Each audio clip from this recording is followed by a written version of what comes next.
Merci à tous, à votre fidélité.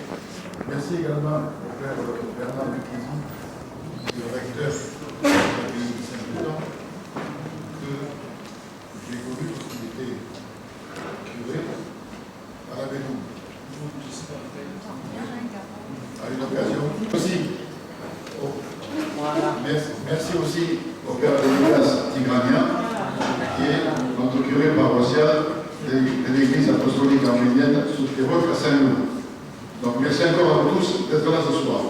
D'être là ce soir et dire tout le plaisir que nous avons à accueillir Maxime Yevadia.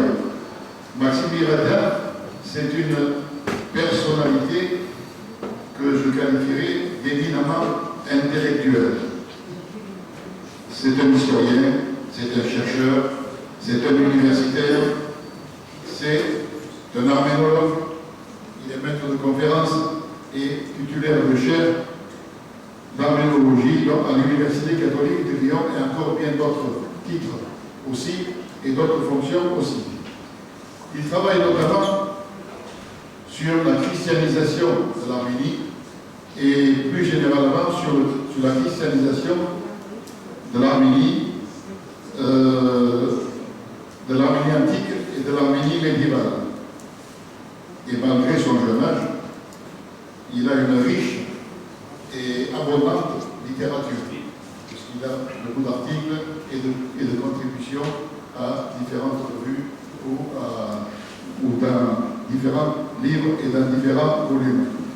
Je ne sais pas si vous vous rappelez, peut-être certains se rappellent, l'an dernier, le 23 mai exactement, Maxime a présenté ici, à la Maison de la Culture arménienne, son remarquable livre qui s'intitule « Aux origines de l'Arménie, enquête sur la naissance d'un peuple ».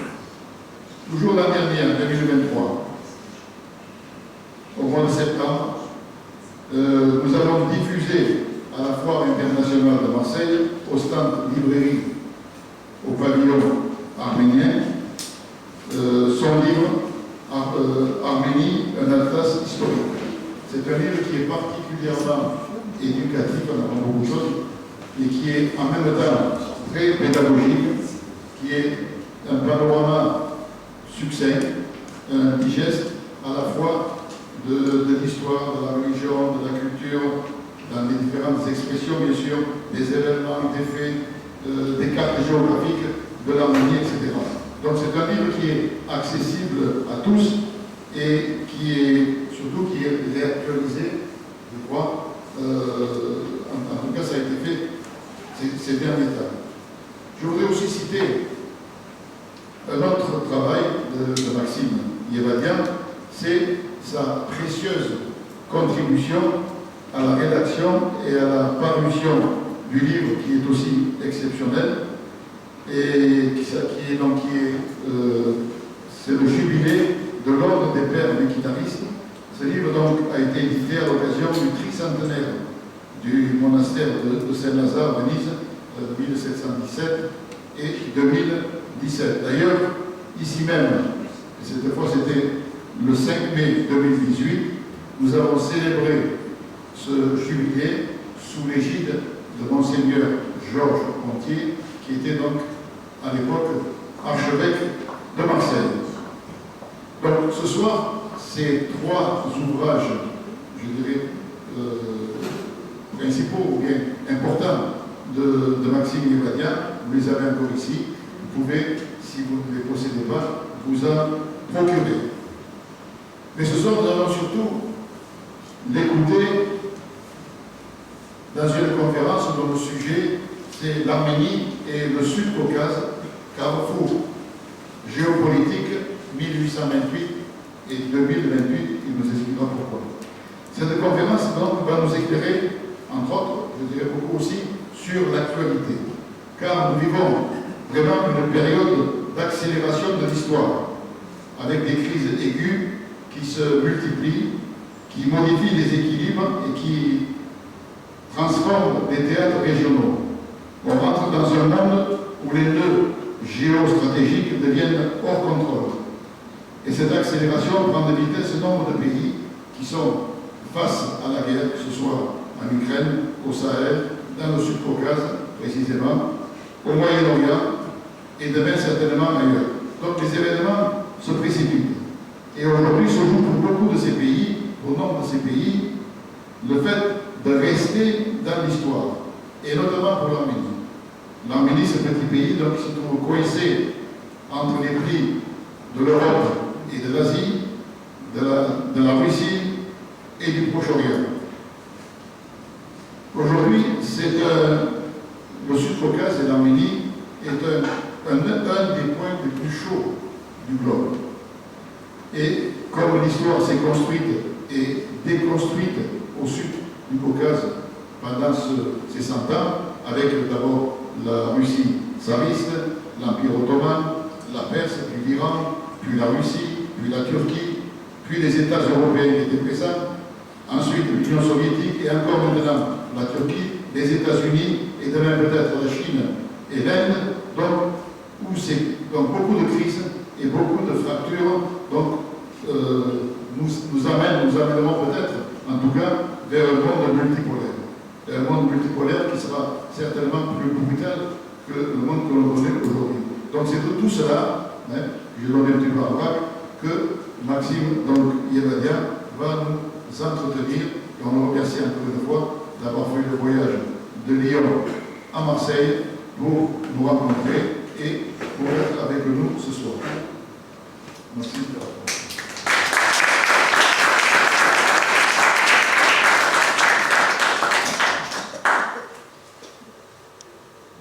Bonsoir à tous. Donc déjà merci pour cette introduction. Avant de commencer, j'imagine qu'il doit y avoir une bibliothèque de manuscriture et je vous ai amené pour la bibliothèque 2 ouvrages. Ce premier ouvrage qui est lié à la panthéonisation de Manouchian, et c'est la réédition de la campagne de communication de l'occupant nazi qui a été mise en place en février 1944 et qui explique que ce groupe, plus qu'un autre, est devenu un sujet politique à la fin de la guerre. Et il y a une très bonne introduction de Didier Deninck, et je suggère aux élèves de 3e de jeter un coup d'œil à l'introduction parce que les programmes de brevet se bouclent entre janvier et février, donc on est à l'époque de la panthéonisation, ça a peut-être pu donner des idées aux gens qui ont fait les sujets de cette année. Et le deuxième ouvrage, vous savez qu'on a célébré cette année le 850e anniversaire de la mort de Saint Mercès le Gracieux, et c'est la première fois dans l'histoire qu'on a une commémoration commune de l'Église catholique et de l'Église apostolique arménienne autour de ce grand saint qui est un héros de l'œcuménisme. Et donc on a écouté une version bilingue, un trilingue, qu'on a le faire par l'arménien moderne et le français, de peut-être sa prière la plus célèbre. Donc j'en viens, et vous le voyez presque à reculons, à vous parler de cet atlas historique qui en est à sa 7e édition, et la 7 des éditions précédentes était en 2018. Et en 2018, on n'avait quasiment pas parlé de la Révolution, et avec tout ce qui s'est passé de compliqué depuis 2018, j'ai mis beaucoup de temps à retravailler cette période très complexe et ô combien dramatique de l'histoire arménienne. Et l'année dernière, il y a eu l'anniversaire du traité de Lausanne, et la ville de Lausanne a décidé de donner un temps et une opportunité identique non seulement à la République de Turquie, la grande bénéficiaire du traité de Lausanne, mais également à toutes les minorités issues de l'Empire ottoman. Et la communauté arménienne de Suisse a décidé de rééditer cet atlas à cette occasion-là, dans le cadre de la commémoration, et d'offrir un exemplaire de cet atlas à tous les parlementaires de la Confédération helvétique à tous les niveaux. Et donc, ça a été un élément de motivation pour mettre son nez dans cette situation éminemment complexe. Donc, ce que je vais faire, c'est, on ne peut pas parler de tout, et on a fait le choix avec Garo de se centrer sur cette période, en gros, les 2 siècles qui vont de 1828, l'arrivée des Russes dans la plaine de l'Ararat et la constitution de la province arménienne sous tutelle russe jusqu'à 2028. Et 2028, pas tout à fait choisi au hasard, ça fait 200 ans que les Russes seront dans la région, bien sûr. C'est également la fin du mandat de Erdogan en Turquie. Et vous allez voir que ce n'est pas tout à fait un acteur secondaire de la problématique du Caucase. Et c'est également une année après 2027. Et 2027, c'est l'année que Poutine a fixée pour résoudre le problème ukrainien. Donc ça va être une période déjà dans la région, et probablement pas que, où un certain nombre de choses vont se jouer. Ensuite, je vais vous donner quasiment que des sources ouvertes et de manière générale pour découvrir la géopolitique de l'Arménie. Le petit livre de Tigran Igarian que je vous ai mis est vraiment quelque chose de tout à fait accessible et dont je vous encourage la lecture. Il y a 2 ou 3 moments où uniquement où je vais utiliser des sources qui ne sont pas connues, qui sont des relations personnelles, donc je vous signalerai pour que vous puissiez l'évaluer, mais de manière générale, l'extraordinaire majorité de tout ce qui va être dit ce soir est accessible dans le cadre de sources ouvertes. Et aujourd'hui, grâce aux réseaux sociaux, grâce à la publication quotidienne de masses d'informations absolument colossales, on arrive à trouver des choses extrêmement importantes. Par exemple, la Turquie a juré, pas de droit, pas de faire, qu'elle n'envoyait pas d'hommes et qu'elle n'avait envoyé que l'état-major en Azerbaïdjan pour superviser la guerre, et on a pu documenter qu'il y avait effectivement des forces spéciales turques qui ont lutté sur le terrain en Azerbaïdjan. Donc, voilà, l'Arménie, comme vous le savez, est un...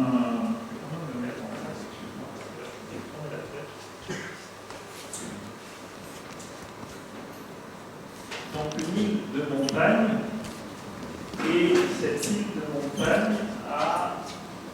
Merci. Et sera vraiment une place stratégique au Moyen-Orient, parce que c'est le haut plateau qui domine tout le Moyen-Orient. Et quand vous dominez le plateau arménien, vous êtes en aplomb pour le bas plateau d'Asie mineure et le plateau iranien. Et évidemment, les plaines qui sont autour. Donc, pour l'ensemble du Moyen-Orient, le plateau arménien a une place particulière. À certains moments, et là je prends quelques cas très rapides, les Arméniens ont eu politiquement une place centrale, donc ça évidemment c'est la situation la plus agréable, où ils ont eu la capacité d'éloigner les champs de bataille de leur territoire. Par exemple, Tigran a conquis tous les royaumes au sud de ces États, au nord de la Mésopotamie, pour pouvoir éloigner les dangers, les éventuelles invasions de ces États. L'autre cas de figure, beaucoup plus fréquent malheureusement, c'est que l'Arménie soit intégrée au sein d'un vaste empire. Et donc là, vous avez une autre problématique, c'est que vous êtes dominé, mais par exemple à l'époque achéménide, quand la route royale qui va de Sardes à Suse passe dans le sud de l'Arménie, et bien vous avez la grande autoroute de l'époque qui passe sur vos terres. Donc c'est intéressant au niveau militaire, c'est intéressant au niveau économique, c'est intéressant au niveau culturel. Et c'est la même situation qui s'est passée quand l'Arménie a été intégrée au califat islamique.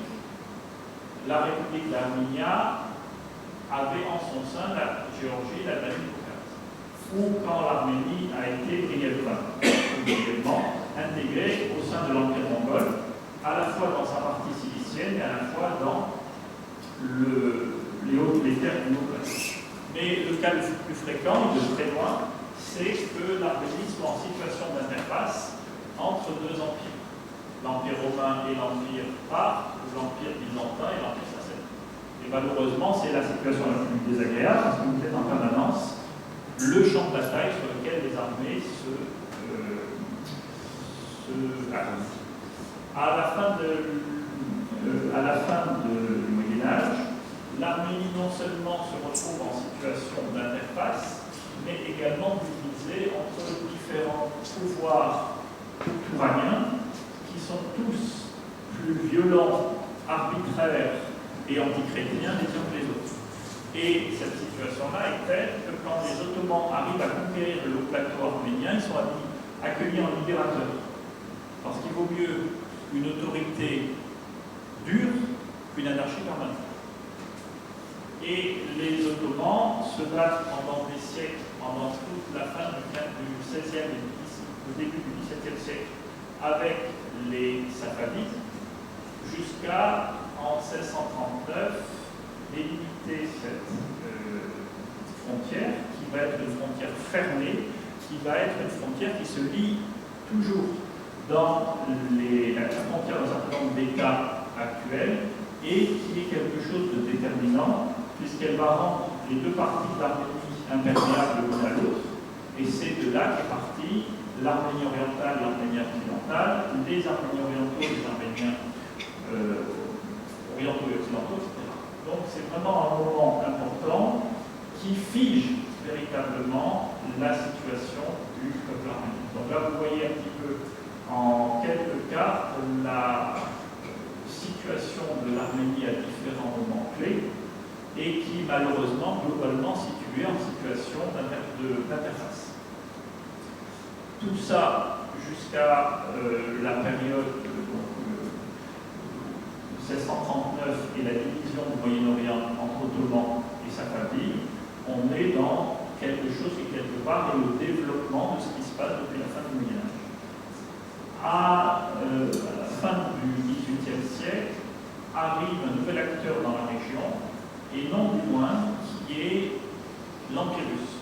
Et l'Empire russe, donc, qui est centré entre Kiev et Moscou, veut, d'une manière ou d'une autre, accéder aux mers chaudes, accéder aux actes de communication internationaux. Et pour ça, il a deux axes, d'une part à travers l'Europe centrale, et d'autre part à travers le Caucase. Et il faut bien savoir que les Arméniens ont beaucoup travaillé pour convaincre les Russes de venir au Caucase. Les Arméniens, pendant pratiquement un siècle, ont expliqué de toutes les manières possibles, et là vous avez un trône offert par un grand négociant arménien avec un texte qui vante l'alliance arméno-russe et qui a été utilisé jusqu'au XIXe siècle pour le sacre des tsars, et qui est donc un des nombreux gages que les Arméniens ont fait au pouvoir russe pour les encourager à venir au Sud-Caucase, de leur point de vue, pour libérer les Arméniens. Et c'est ce qui va se faire progressivement avec la conquête essentiellement sur l'Empire perse d'un certain nombre d'espaces. Les Arméniens vont fortement contribuer à seconder l'armée perse en faisant notamment des groupes de combattants. Il va y avoir un soutien très fort, notamment des religieux, notamment des élites arméniennes, à l'arrivée d'un nouvel acteur dans la région qui est chrétien et dont on croit que son christianisme va être déterminant dans le sort des Arméniens.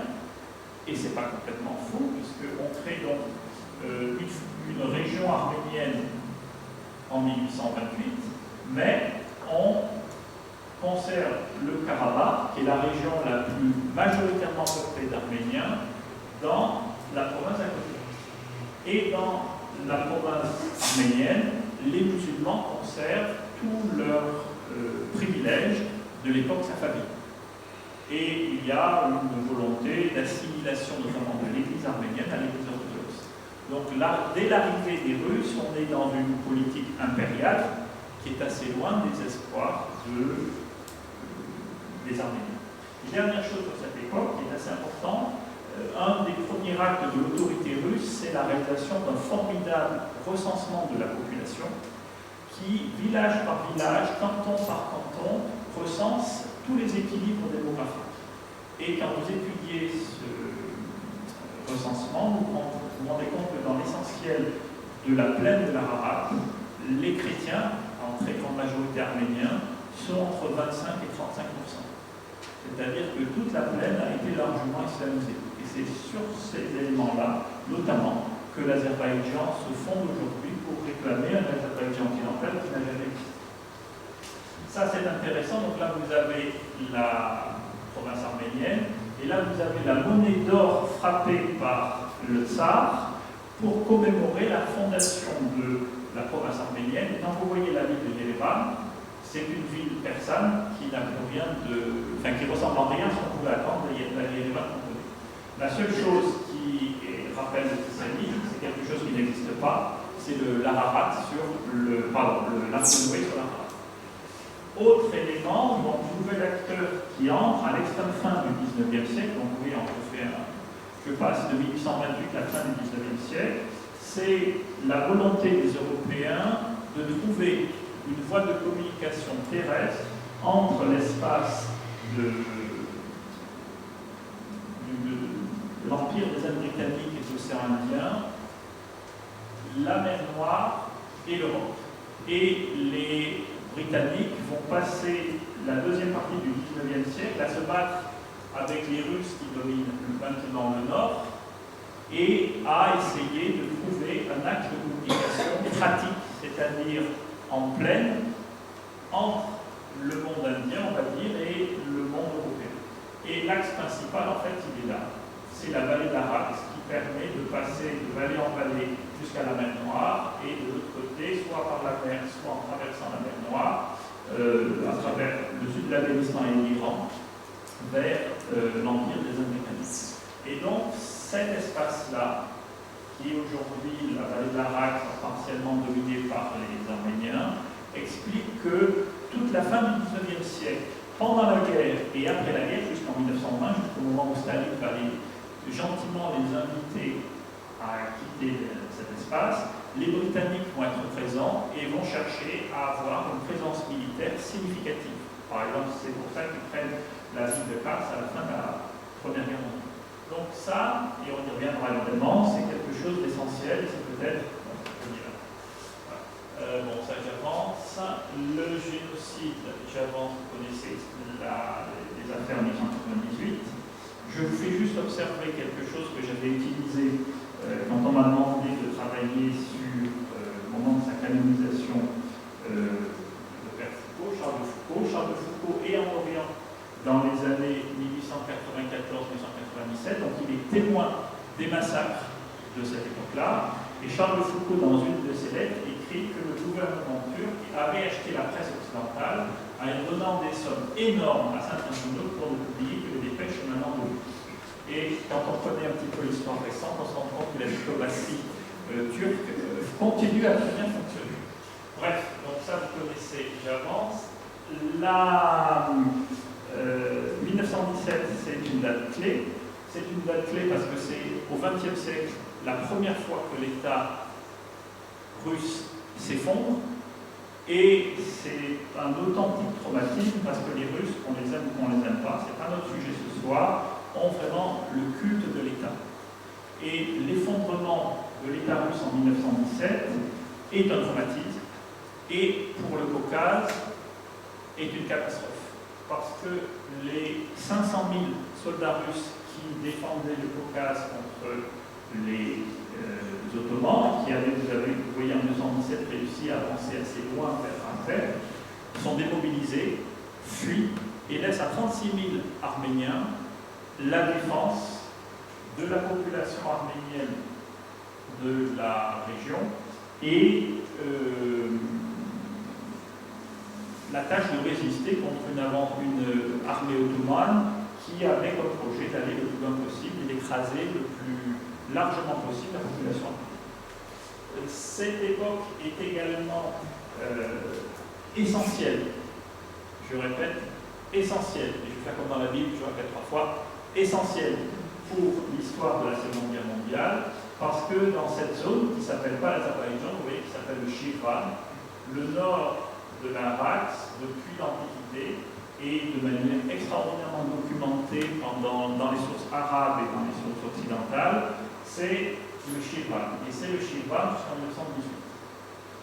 Cette zone, donc il y a Bakou, ici, et les empires centraux ont un besoin absolument essentiel des pétroles de Bakou pour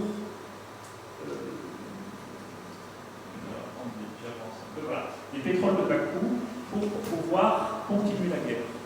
Et les populations, toutes les populations de Bakou, les Russes, les Juifs, les Grecs, les musulmans et les Arméniens réussissent quelque chose d'extraordinaire qui est la fameuse commune de Bakou, qui va empêcher les armées turco-allemandes de prendre Bakou suffisamment tôt. Et l'échec de la prise de Bakou au printemps 18 va être une des 11 causes de la situation désespérée du Reich allemand. Et dans la dernière réunion d'état-major, début novembre, devant Guillaume de l'empereur et devant les principaux amiraux et généraux allemands, donc dans cette dernière réunion, le chef des états-majors liste les causes qui empêchent le Reich de continuer la guerre. Et parmi ces causes, il y a la communauté. Donc c'est vraiment quelque chose qui dépasse de très loin le cas arménien. Et qui va avoir également une conséquence très grave pour les Arméniens, c'est que les armées turques, en se retirant de Bakou, vont massacrer tous les Arméniens qui étaient dans la plaine du Karabakh. C'est-à-dire que vous entendez parler que du Haut-Karabakh, c'est-à-dire des montagnes. Et pourquoi vous entendez parler que des montagnes? Parce qu'il y a des Arméniens dans cette région-là depuis des centaines et des milliers d'années. C'est parce qu'en fait, en 1918, on a massacré tous les Arméniens de la première. Parallèlement, il y a donc les 3 batailles de mai 1918 qui sont les batailles fondatrices de la République d'Arménie, qui arrivent à stopper l'avancée des armées ottomanes vers la plaine de l'Ararat.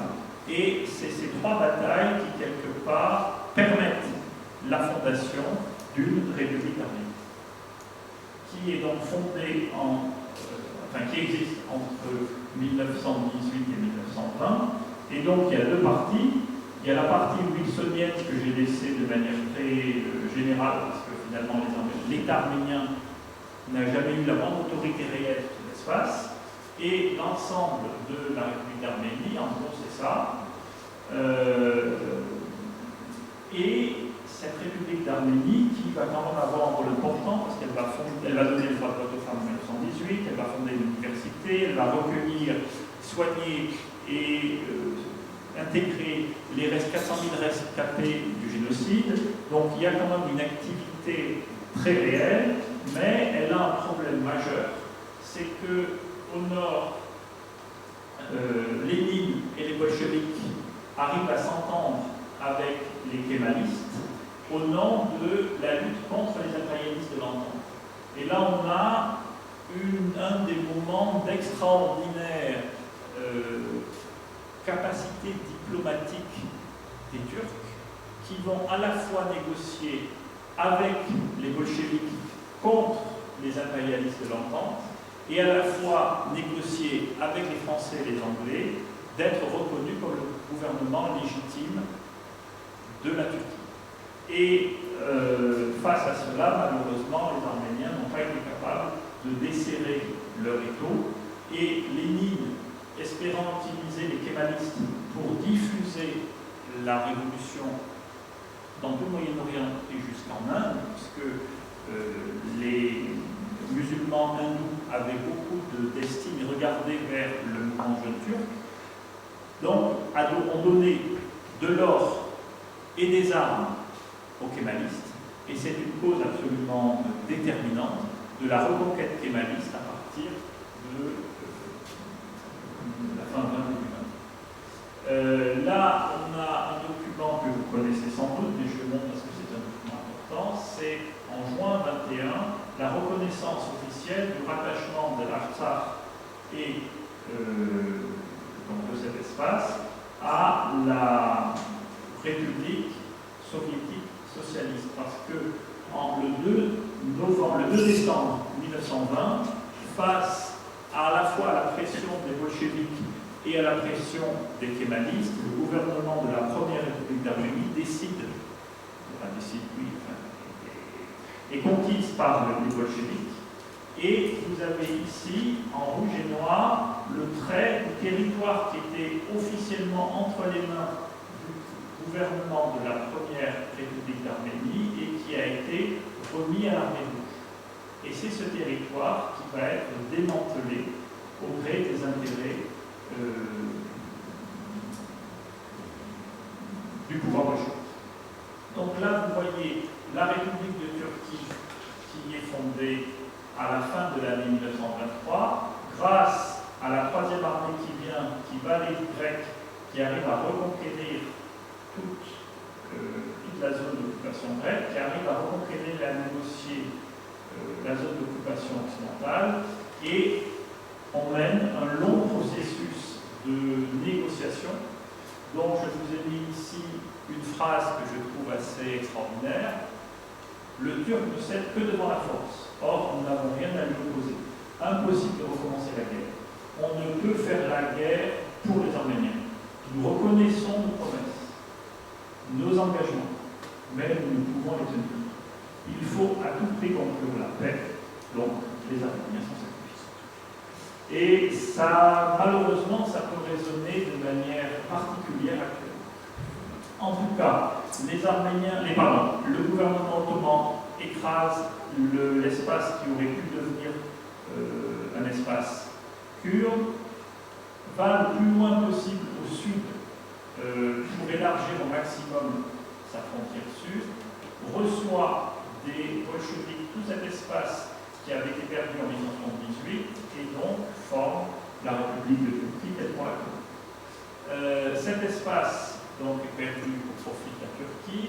Staline donne tout l'Artsakh à la Géorgie, donne le Nakhitchevan comme région autonome à l'Azerbaïdjan, ainsi que le Haut-Karabakh, qui sont officiellement des régions autonomes au sein de l'Azerbaïdjan. Le Nakhitchevan, ce qui est très intéressant, c'est que la Turquie fait une énorme pression pour pouvoir avoir le Nakhitchevan au sein de l'Azerbaïdjan. Et quelques années plus tard, elle va faire un échange territorial, je crois que c'est 1934 ou 1936, avec le Shah d'Iran, et va donner quelques espaces, quelques villages qui sont situés ici, pour avoir une frontière de 14 km entre la Turquie et l'Azerbaïdjan, de manière à ce que cette partie de la continuité territoriale soit assurée.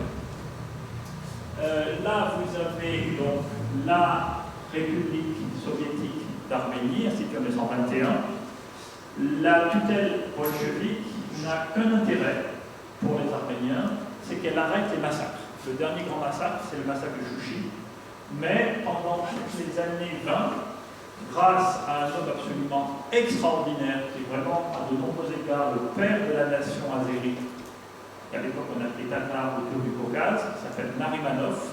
Narimanov, et sur la ligne de Narimanov, un certain nombre de ses successeurs vont prendre tous les prétextes possibles pour grignoter des petits bouts de la République soviétique d'Arménie et de l'oblast du Haut-Karabakh. Et donc vous voyez qu'entre 1941 et en fait c'est 1944, ça c'est juste les dates extrêmes de la carte qu'on a obtenues, 1500 km² du territoire de la République d'Arménie sont transférés à l'Azerbaïdjan. Et les quelques dirigeants arméniens qui ont tenté de s'y opposer n'ont pas passé le tour. Et là, vous voyez par exemple la carte de l'Union soviétique de 1926. Il y a jointure entre le Haut-Karabakh et l'Arménie. Il n'y a aucun espace azéri à l'Arménie ou arménien à l'Azerbaïdjan.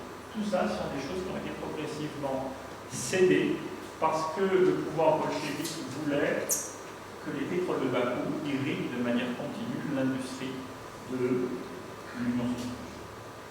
Donc le Reich allemand, pendant la Seconde Guerre mondiale, je n'y passerai pas beaucoup de temps, mais il y a exactement le même procédé, c'est qu'on veut mettre la main sur les pétroles de Bakou. Et Hitler aurait déclaré à son grand maréchal von Manstein, qui est le maréchal qui a conquis toute la partie d'Ukraine actuelle. Il s'agit de la prise de Bakou maréchal. Sans le pétrole de cette région, la guerre est terminée. Et donc on a exactement la même problématique pour le Reich pendant la Première et pendant la Deuxième Guerre mondiale, de conquête et de maîtrise des pétroles. À la fin de l'Union soviétique, 1991, on divise l'Empire en 15 républiques et il y a cette guerre terrible du Haut-Karabakh qui, de 1991 à 1994, va tuer plus de 30 000 personnes, va permettre aux Arméniens de récupérer un grand espace dont voici la division politique. Là, vous avez donc un certain nombre d'éléments.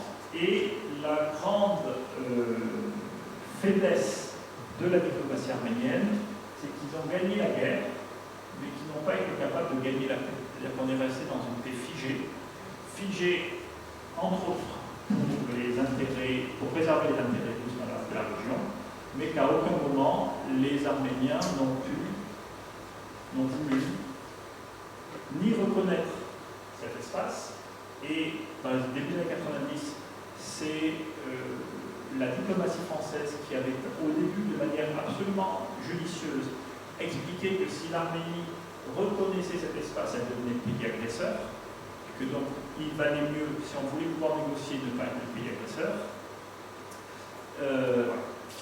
Donc, ensuite arrive un troisième acteur dans la région, qui est l'acteur américain, qui, après 1991 et la victoire du camp occidental sur le camp soviétique, aurait pu mettre en place une tentative de paix générale et tout aurait pu très bien se passer. Sauf que ce qui a été mis en place, en fait, c'est tout à fait autre chose, une volonté de contenir la puissance russe et d'avoir un certain nombre d'axes, d'actions, de volontés qui pouvaient ne paraître que inamicales à la Russie.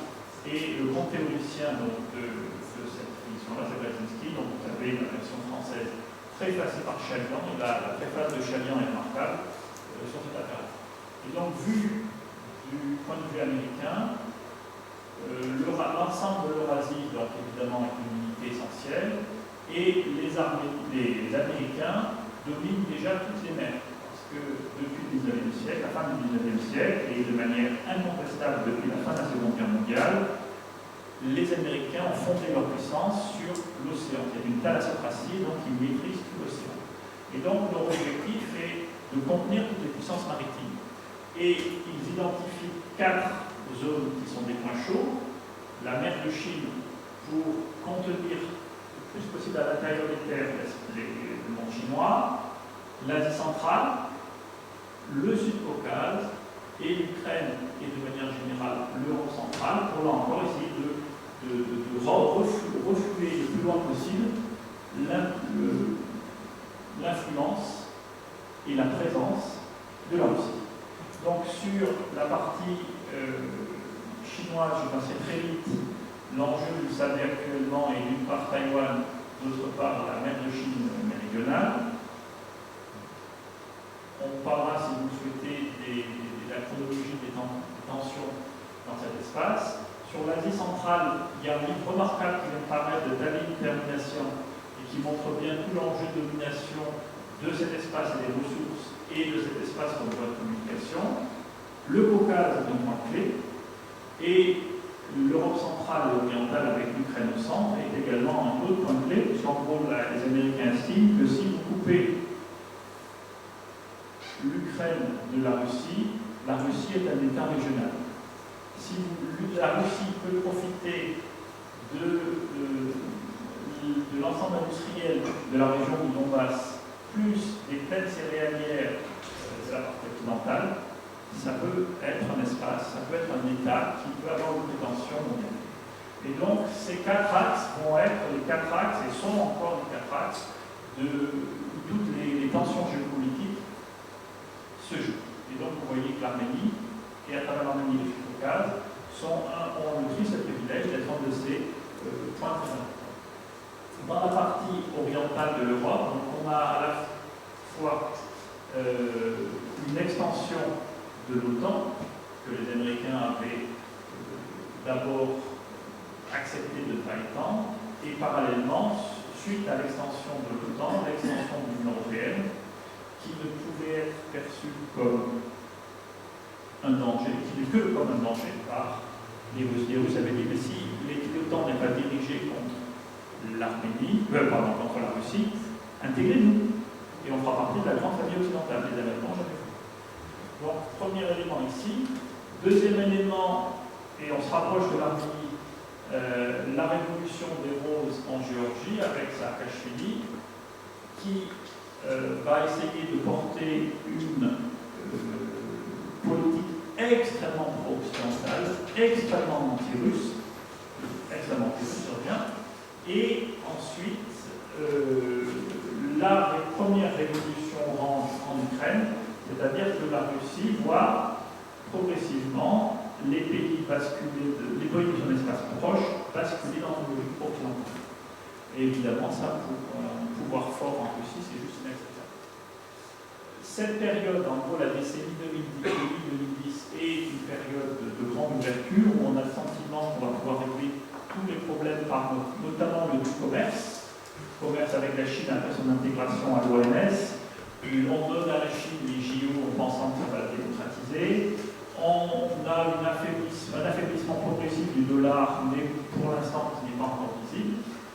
Et on a d'autres acteurs en dehors des États-Unis qui, depuis 1991, étaient la seule grande puissance, qui se mettent à avoir une vision du monde différente de la vision américaine. Donc là, je vous ai mis les tracés chinois des routes de la soie. Là, vous avez une version reprise par un magazine américain, où vous voyez l'extraordinaire effort de connectivité de part et d'autre de l'Eurasie, c'est-à-dire entre l'usine chinoise et les lieux de consommation européens. Et on aurait pu montrer que le réseau se diffusera, se structurera également en Afrique et même aujourd'hui aux États-Unis. Donc là, vous avez la vision chinoise des mêmes routes, un peu plus simplifiée, mais vous voyez que dans la vision chinoise, il y a un passage par l'Arménie. Et donc, dans la vision chinoise, on pourra y revenir si vous le souhaitez, l'Arménie est un allié de fait dans la région. Période suivante, un petit peu plus, sur laquelle je passerai rapidement, l'extension de l'État islamique et l'habitude très fine que prend la Russie et la Turquie de se coordonner sur tous les sujets. Et cette coordination et ces intérêts croisés vont avoir des conséquences très importantes, avec une Turquie, grâce ou à cause d'Erdogan, qui se met à avoir une vision géopolitique absolument extraordinaire, remarquable. On ne peut pas aimer Erdogan, mais on est obligé de noter que sa vision, pour faire de son pays une grande puissance, est quand même une vision extrêmement efficace. Voilà, donc sur le problème syrien en particulier, vous avez ce livre remarquable d'un collègue de Lyon, Fabrice Balanche, dont je vous conseille la lecture, qui montre bien que quelque part, c'est dans le nord de la Syrie que cette collaboration très étroite entre les Turcs et les Russes a été une fois consacrée. Voilà. Donc on arrive à la Maïdan et la révolution de 2014, dont la conséquence pratique est l'intégration de la Crimée à la Russie, l'intégration, l'annexion, on dira comme on veut. Et il y a dû y avoir, et ça j'en ai pas la preuve, mais si je n'ai pas la lettre, je pense avoir l'esprit, il y a dû y avoir une négociation entre Poutine et Aliyev qui expliquait qu'on va continuer, il va y avoir des sanctions occidentales et on va avoir besoin de passer sur les tuyaux russo-azéri et azéro-turcs pour contourner les sanctions. Vous allez nous aider à contourner les sanctions, et si vous nous aidez à contourner les sanctions, on va pouvoir discuter sur le Haut-Karabakh. Et je ne sais pas quand les documents vont sortir sur cette discussion-là, mais malheureusement, il est extrêmement peu probable qu'il y ait quelque chose de cet ordre. on arrive à la période actuelle, donc guerre de 2016, et quand vous voyez la guerre de 2016, il n'y a pratiquement aucune échauffourée sur le Haut-Karabakh. L'axe, c'était la conquête territoriale en Arménie. Cette guerre a duré 4 jours et jusqu'à présent, tout ce que je vous ai dit est public. Et il semblerait, on va formuler comme ça, que Poutine ait dit à Sarkisian le 4 soir, c'est la dernière fois que je te sauve. Fais quelque chose, parce que c'est la dernière fois que je te sauve. Donc peut-être que c'est pas vrai, et comme dit un Italien qui est dans les vélos Venezuela. Ensuite, on a la révolution de velours, qui est un formidable, sans doute un formidable mouvement démocratique en Arménie, et qui commence en gros le 15 mars. Et je vais vous donner un deuxième élément qui n'est pas dans les livres d'histoire, et vous ne me demanderez pas de questions sur ce témoignage-là, mais quelqu'un va voir, qui est un très proche de Sarkisian, va voir Sarkisian, on est vers le 15 janvier. Et Sarkisian, le président, a la mine d'enterrement, a la mine complètement défaite. Et puis cette personne qui est un ami de 15 ans, lui dit: mais qu'est-ce qui t'arrive? Tu as perdu tes malades, tu as perdu quelqu'un, qu'est-ce qui se passe? Il me dit: l'Azerbaïdjan est en train de se réarmer, est armé jusqu'aux dents. Je n'arrive pas à négocier. Je suis allé en Stepanakert. J'ai essayé de leur expliquer, il n'y a rien à faire, il va y avoir une guerre et on va la faire. Et ce témoignage que vous n'êtes pas du tout obligé de croire a quand même ceci de fondamental, c'est qu'il se place près de 2 mois avant le début de la révolution. Et il y a, à mon avis, des analyses à courte vue qui disent que la guerre 2020, c'est pour châtier Pachinian et les Arméniens qui sont tournés vers l'Occident. Or, ce que j'essaie de vous montrer, c'est que Pachinian, quelque part, il était peut-être au mauvais endroit, au mauvais moment, mais les problèmes de fond étaient mal engagés, pour le dire de manière très diplomatique. Parce que depuis, à cette époque-là, il y a déjà une vingtaine d'années, l'Azerbaïdjan a réussi à se renforcer de manière extraordinaire grâce à la manne pétrolière d'abord, gazière ensuite, sous l'égide d'un dictateur violent et sanguinaire, mais qui a réussi à demander des conseils extrêmement efficaces, et à essayer de construire une image internationale de l'Azerbaïdjan, à travers notamment la reconstitution d'une histoire qui est profondément falsifiée, notamment avec l'Azerbaïdjan occidental, qui, je vous le rappelle, n'existe pas, puisque jusqu'en 1918, cet espace, on appelait ça le Shirvan. Mais on a comme ça c'est tout un discours historique très élaboré sur l'État azéri, tout un discours historique très élaboré sur le christianisme des Arrouans, ces Albaniens du Caucase créés aux Arméniens, que l'État azéri va s'approprier pour avoir une arme contre l'Église arménienne. Et également va pouvoir développer de manière extrêmement efficace une politique énergétique en multipliant les pipelines, en ayant une relation personnelle extrêmement forte avec Erdogan et à certains égards en se soumettant, enfin en ayant vraiment une collaboration plus étroite avec les États. Et la rupture, le changement majeur arrive en 1999 avec la découverte de ce gisement de gaz qui est absolument colossal et qui change complètement la donne de l'Azerbaïdjan. Jusque-là, l'Azerbaïdjan était un producteur de pétrole déclinant.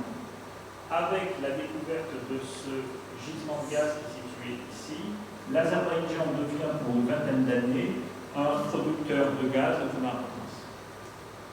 Et la conséquence, vous l'avez sous les yeux.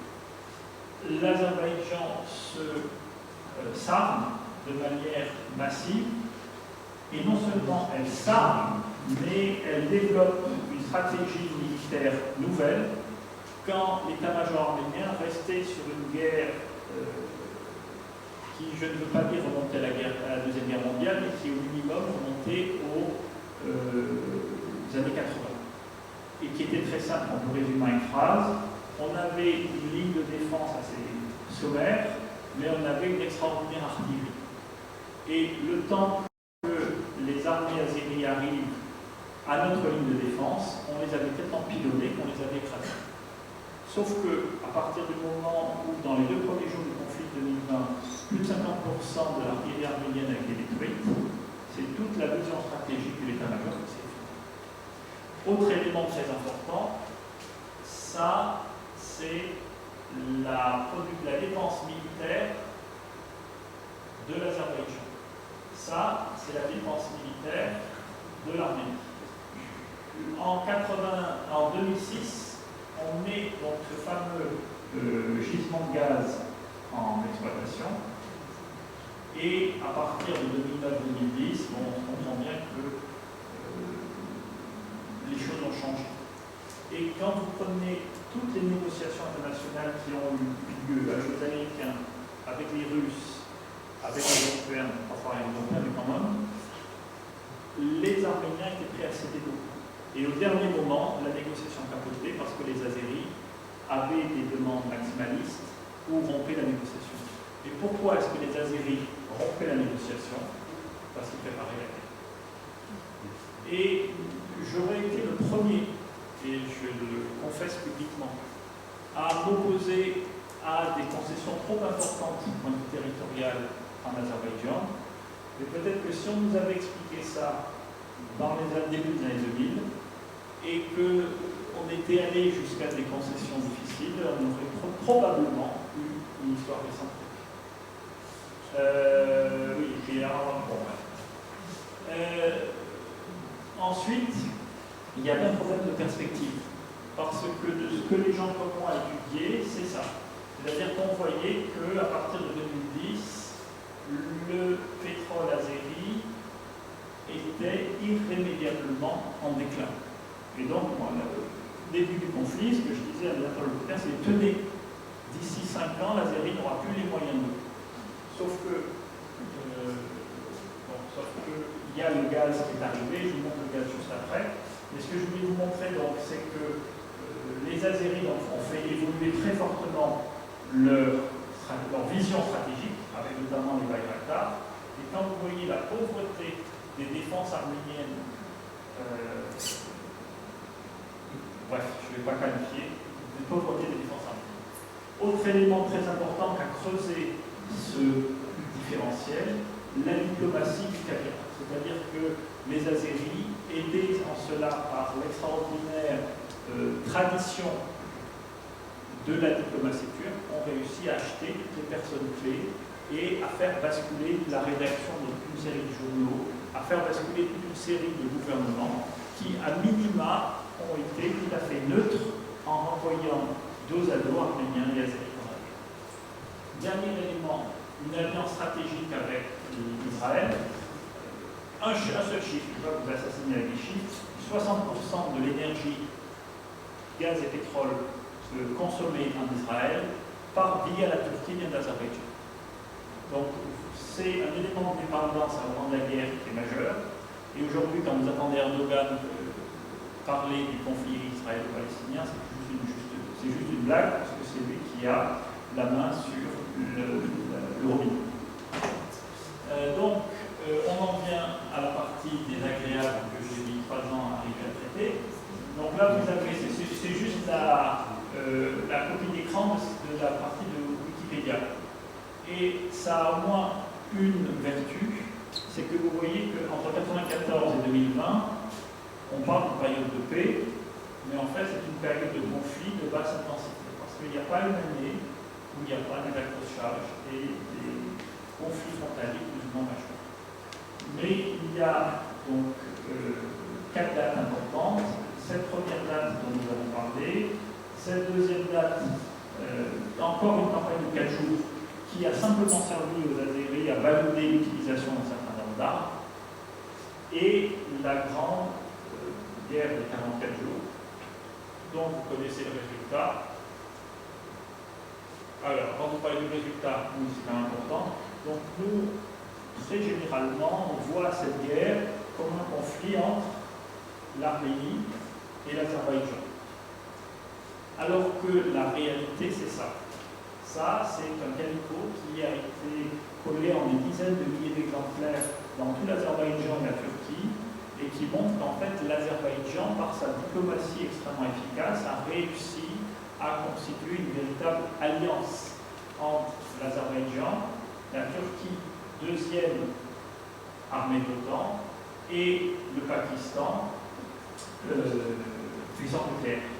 Et donc, plus le renseignement venu de Grande-Bretagne, plus les armes et les opérateurs venus d'Israël, plus une neutralité plus que bienveillance de la Russie face à un pays de millions d'habitants.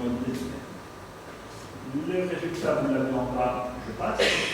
Et je vous montre ça parce que quand on a vu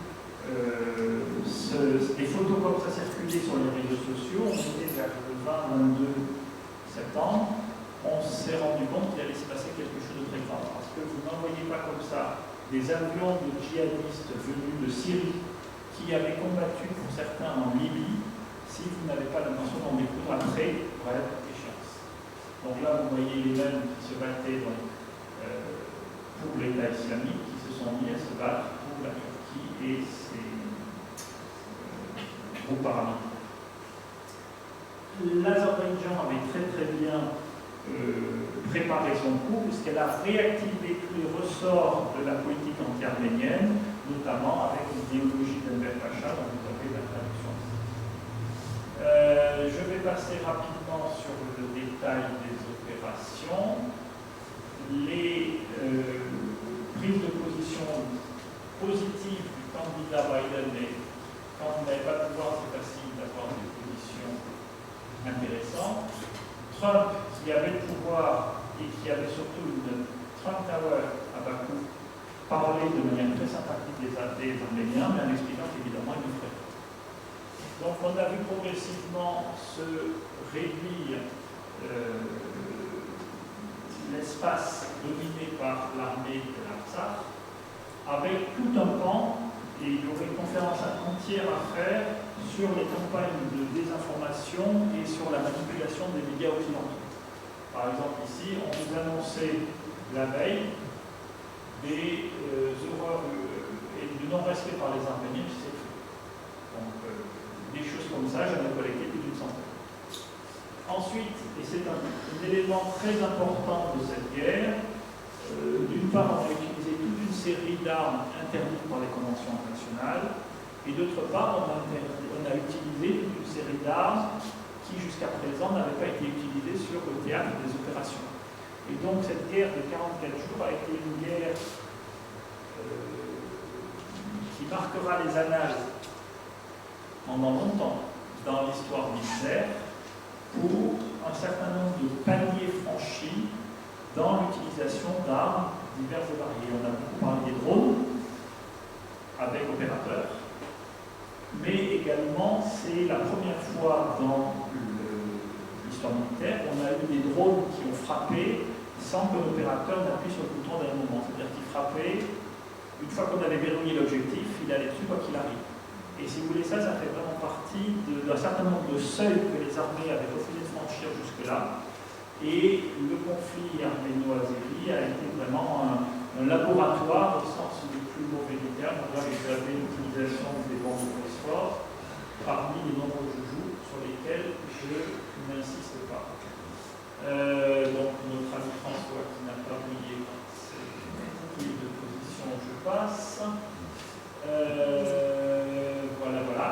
Et donc le moment où ça a basculé, c'est quand l'Azerbaïdjan a abattu un hélicoptère russe, et c'est le moment où Poutine a imposé l'arrêt des combats. Et c'est vraiment quelque chose d'important, parce que vu l'ascendant qu'avait pris l'Azerbaïdjan, alors qu'au début de la guerre, je ne vous poserai pas de questions sur cette phrase-là, mais il est très clair que les premières semaines n'ont pas été une balade de santé pour l'Azerbaïdjan, ça a été dur, que ça a été très dur, Et quand on connaîtra les vrais chiffres des morts, je pense qu'on sera étonné.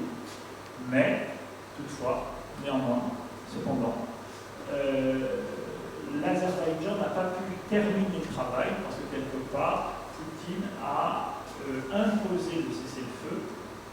Vous avez la texte que vous connaissez. Et voilà la situation. C'est-à-dire que l'Arménie perd par la guerre un tiers du territoire, rend par traité un autre tiers et conserve un tiers sous mandat des casques bleus, on va dire ça comme ça. Donc situation qui est déjà d'une extrême complexité, qui est très pénible. Moi je suis allé en juin 21 et entre terre ici et le dernier checkpoint qui nous permettait d'aller à Artsakh, il y avait 11 checkpoints. Le premier tenu par les Arméniens, le dernier tenu par les forces de l'Artsakh et au milieu 9 checkpoints tenus par les Russes. Et quand j'y suis allé, honnêtement, vous aviez le matériel le plus sophistiqué, vous avez des checkpoints très bien structurés. Mon esprit était relativement tranquille en disant bon, on a perdu les 2 tiers, mais là les Russes sont là pour 10 ans. Et un certain nombre d'officiels que j'avais rencontrés confirmaient que bon, voilà, on allait pouvoir construire quelque chose. Et oui, je vous dis ça aussi au passage, toute la route et tout l'espace arménien était militairement tenu par les Russes. C'est-à-dire que entre 20 et 21, il y avait un appui de la Russie qui était complètement palpable, évident. Et j'aurai l'occasion peut-être d'y revenir, qui a complètement disparu aujourd'hui. Donc voilà la carte que l'on a dressée à cette époque-là. Et pour ceux que cette période intéresse, je ne peux que vous conseiller, parce que c'est un bon ouvrage qui prend toute la période de 1991, le livre de Guy Nation. Et ensuite, je me permets de, encore une fois, recontextualiser le problème et de dire que là, on est dans un des 4 points de tension très forts au monde. Et donc, ce n'est pas seulement un problème turco-azéro-arménien, mais c'est un des endroits où la géopolitique internationale frotte. Et pour comprendre ce que veulent les uns et les autres, il y a 2 livres qui sont très intéressants. Le plus intéressant, pour ceux qui lisent un peu l'anglais, c'est Ziad Yalway, le ministre des Affaires étrangères indien, qui est un type absolument remarquable, qui a une vraie vision de là où il veut amener l'Inde du président Modi, qui explique très bien que la Chine démographiquement n'a plus la capacité de devenir une grande puissance et que quelque part le XXIe siècle sera le siècle de l'Inde, et que dans la vision indienne du monde, il y a une place pour l'Inde. Et l'autre livre dont on a beaucoup parlé en France, moins que celui-ci, ce qui est probablement dommage, c'est le livre d'Emmanuel Todd qui est centré sur l'Ukraine, mais qui montre un petit peu les problèmes du monde occidental à travers le prisme de la vérité ukrainienne et qui malheureusement ne peut que inquiéter. Et donc, revenons à notre carte. En janvier 2022, les tentatives de soulèvement au Kazakhstan étaient écrasées en une semaine. L'Arménie et le Haut-Karabakh semblaient durablement stabilisés. Les problèmes en bord de Chine méridionale et autour de Taïwan étaient globalement contenus. Et donc, au moment qui lui paraissait le plus favorable, Poutine pouvait se permettre d'en réaliser. Et cette guerre, je me permets d'insister, c'est vraiment le prolongement de la situation créée depuis 2004 et 2014 et dont les affaires caucasiennes ne sont qu'une conséquence directe. Donc je passe. Conséquence pour nous, donc crise énergétique qui amène la triste Ursula von der Leyen a signé un accord pétrolier et gazier avec l'Azerbaïdjan de manière à passer de 5% de l'approvisionnement de l'Europe à 10% à horizon de 10 ans. La réalité du chiffre est qu'on était à 2% en 2021 et qu'on ne dépassera difficilement les 3,5 en 2024 dans l'année suivante. Et qu'en fait, ce que font les Azéris, c'est qu'ils vendent aux Européens la totalité de leur gaz et utilisent pour leur consommation interne le gaz russe non lissé. Et évidemment, les tuyaux étant difficiles à gérer, les Européens consomment énormément de gaz russe via l'Azerbaïdjan. Autre élément très important, on voit ici que, que la production de gaz, la production de pétrole sur certains gisements est au mieux dans un plateau bas, dans un plateau haut, généralement sur la plupart des gisements est déjà en déclin, et que la situation est irréversible pour l'Azerbaïdjan, c'est le déclin de la production de pétrole. Quand on regarde le gaz, ça prendra un petit peu plus de temps, mais on est également dans un mouvement baissier, et donc ce qu'a fait l'Azerbaïdjan, c'est qu'elle a utilisé les 5 ans qui était la fenêtre idéale pour elle, pour régler le problème du Karabakh. Voilà, c'est fini. Donc le blocus, vous connaissez. Pendant toute la période du blocus, la Turquie, financée par l'Azerbaïdjan, a mis dans les journaux européens, plus de 30 journaux européens, des dizaines et des dizaines et des dizaines et des dizaines et des dizaines de pages de publicité, de manière à s'assurer une relative bienveillance de la part de la Turquie.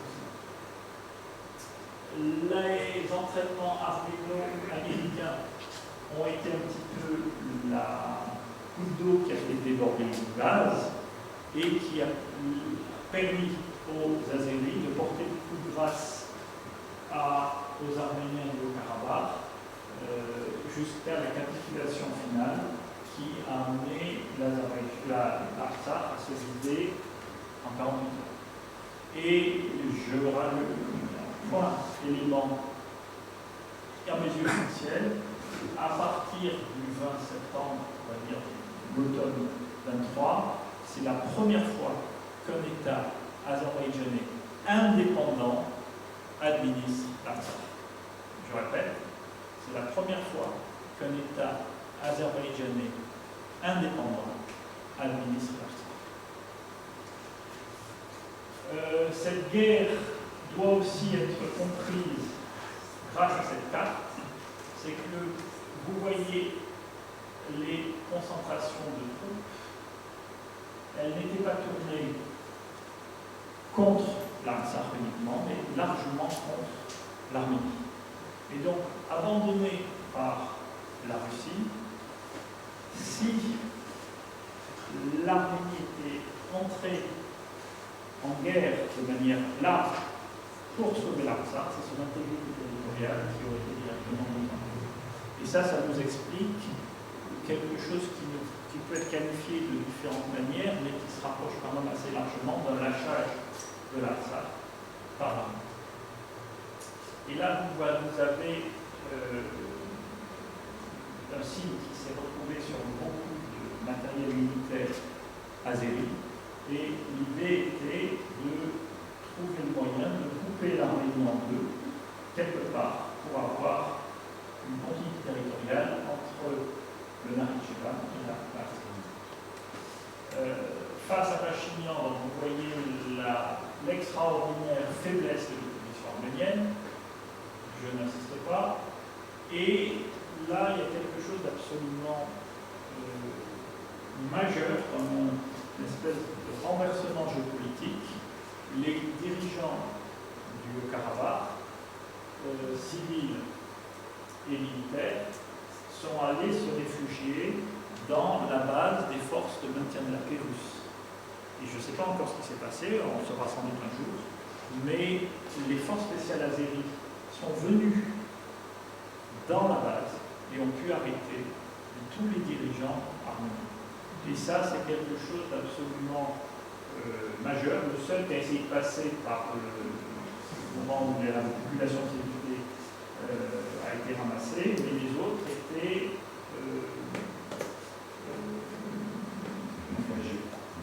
ont été abandonnés. donnés, je ne sais pas comment dire, par les Russes. Et ils sont actuellement dans les jeux Azeri, dans une situation que l'on connaît. Donc maintenant, et c'est l'heure de la conclusion, on va faire une conclusion rapide. L'Iran a très clairement exprimé qu'elle avait accepté la reconfiguration maximale tolérable au nord de la République islamique d'Iran.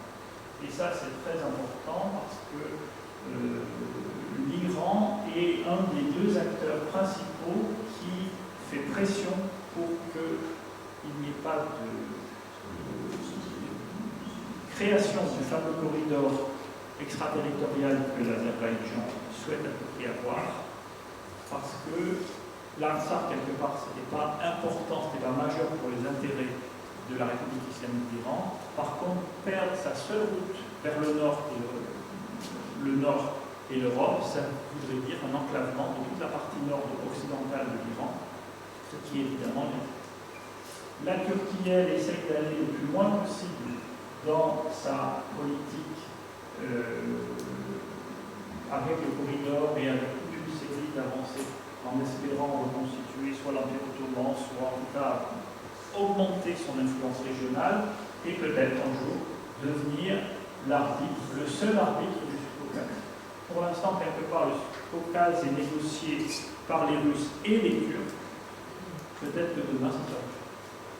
Donc l'Azerbaïdjan mène une politique maximaliste contre les Arméniens, donc en renommant un certain nombre de routes, par exemple, une des principales artères de Stepanakert est devenue l'avenue Enver Pacha, vous apprécierez, essaye de profiter de cette position régionale forte, mais malgré tout, il y a un certain nombre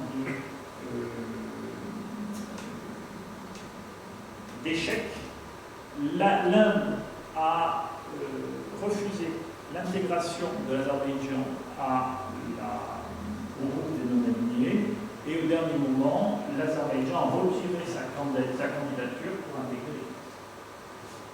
Et le gaz azéri se met être embarrassant pour les Européens, d'une part parce qu'il n'y en a pas autant qu'on espérait, et d'autre part parce que de plus en plus de parlementaires européens remettent en cause cet accord pour des raisons liées à la fois à l'alignement de l'Azerbaïdjan sur la Russie et un petit peu à la dimension des droits humains qu'on présente.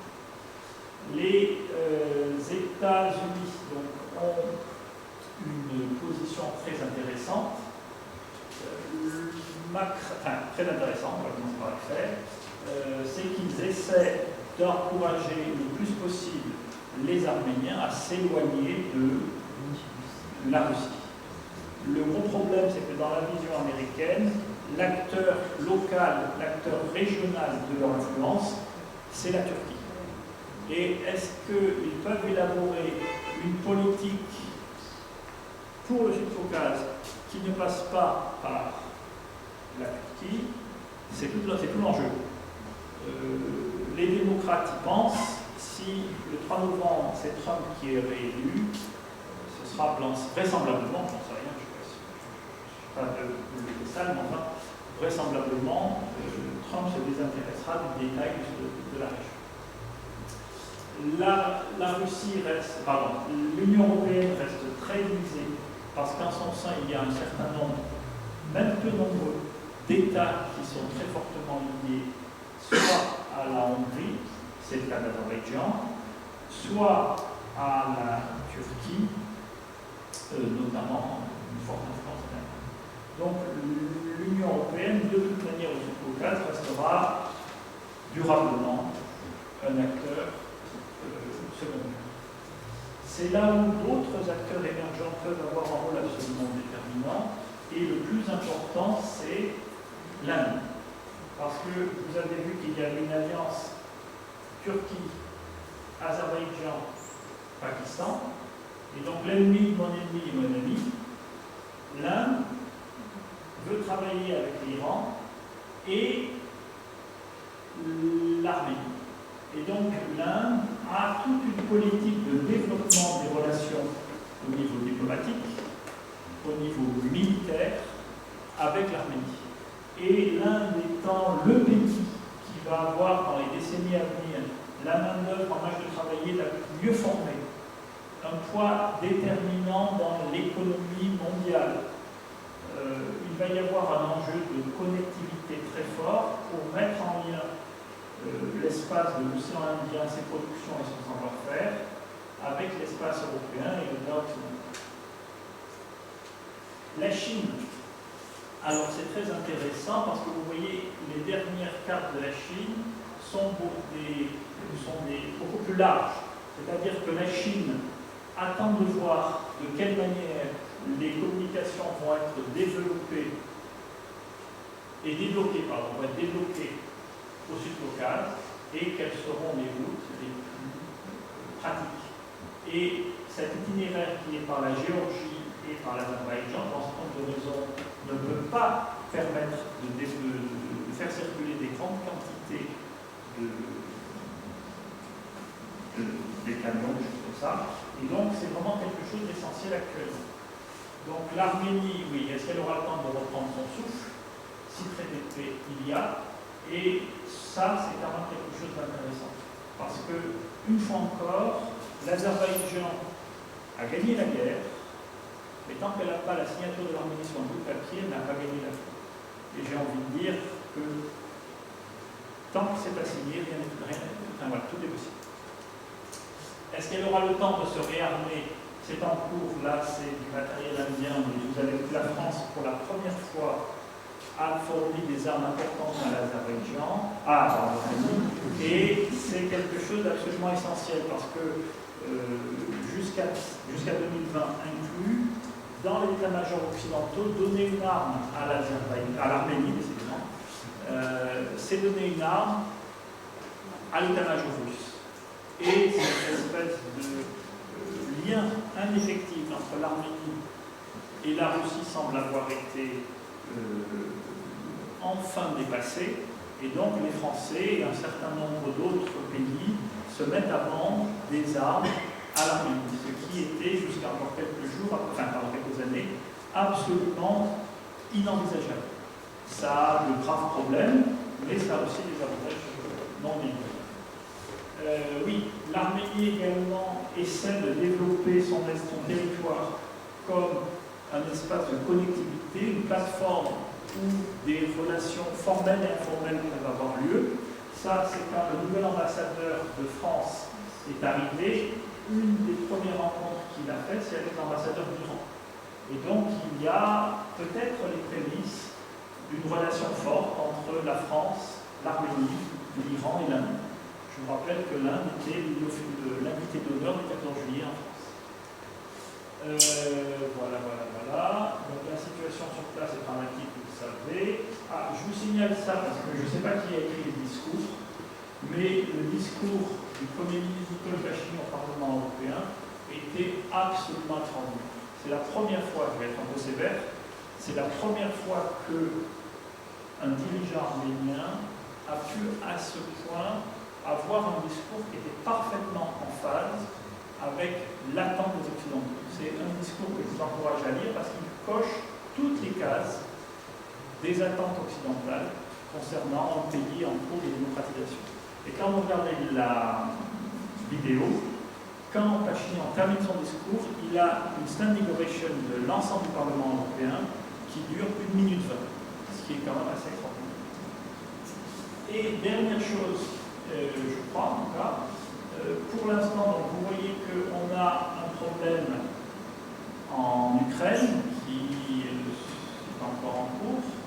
On a une situation qui reste compliquée, un abcès de fixation en Caucase du Sud, et on a une guerre absolument dramatique à Gaza. Et donc, si vous regardez le monde du point de vue de la Chine, vous êtes ravis parce que vous avez fixé votre principal challenger, les États-Unis, à l'autre bout de l'Eurasie. Et quelque part, tant que cette situation-là perdure, vous êtes tranquille. Donc aujourd'hui, et j'en terminerai par cela, on est dans une situation qui est véritablement une guerre de connectivité. C'est-à-dire que le Sud-Caucase est sur toutes les cartes de tous les grands acteurs du monde. Et la question est de savoir, dans les 5 ans, dans les 10 ans, dans les 20 ans, comment cet espace va s'ouvrir, parce qu'aujourd'hui c'est évident qu'il va s'ouvrir, et au profit de qui?